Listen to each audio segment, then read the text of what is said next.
It starts with whispers, then screenshots, and before you know it, the internet is convinced Samsung's entire One UI 8 roadmap has leaked. But here's the twist. What if most of it isn't what it seems?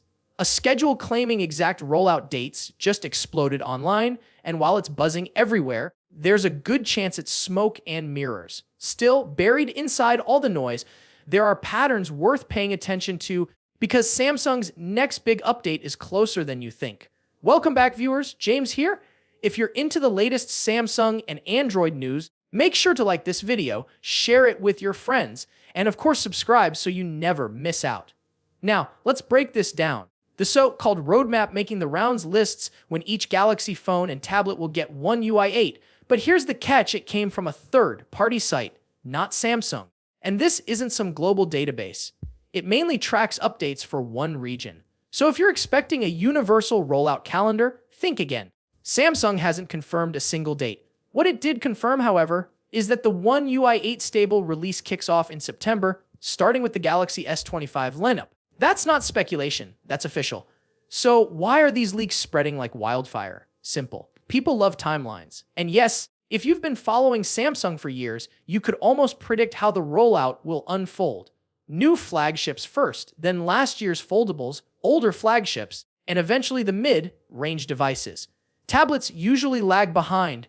Nothing shocking there. But what's interesting is how quickly Samsung's been moving lately. If the leak proves even half true, some devices might be updated faster than expected. Here's where things get even more intriguing. According to the leak, mid-September is when the S25 series gets the green light, followed by the S24 family, including the FE. The S23, on the other hand, supposedly won't get its turn until early October. Foldables. The leak suggests the Z Fold 6 and Z Flip 6 will update alongside the S23, while the older Fold 5 and Flip 5 lag just a bit behind. If that pattern holds, we could see one of the tightest update schedules Samsung has ever attempted. But remember, none of this is locked in stone. A single bug or performance hiccup during testing could push devices weeks back. Meanwhile, Samsung isn't just keeping flagships happy.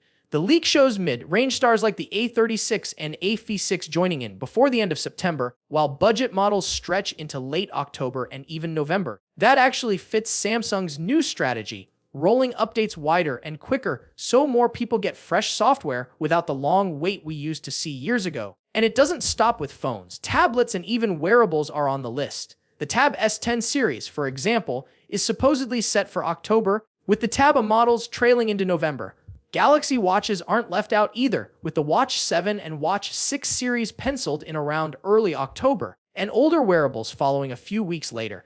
If true, that would mean Samsung is trying to sync One UI 8 across its ecosystem faster than ever before. But here's the thing, this could all shift overnight. Samsung often changes rollout dates at the last minute based on stability testing. A bug in one region could delay an entire wave. That's why leaks like this should be treated as educated guesses, not gospel. The good news, September is here, and the official rollout is about to begin anyway, which means in just days we'll know for sure how much of this leak was accurate and how much was just clickbait. So here's the question for you. Are you the type to jump on leaks and bet on early timelines, or do you prefer waiting for Samsung's official word before getting your hopes up? Drop your thoughts in the comments. I'll be checking them out. And trust me, with One UI 8 bringing Android 16 new AI features and a faster, cleaner interface, the wait, whether it's weeks or days, will definitely be worth it.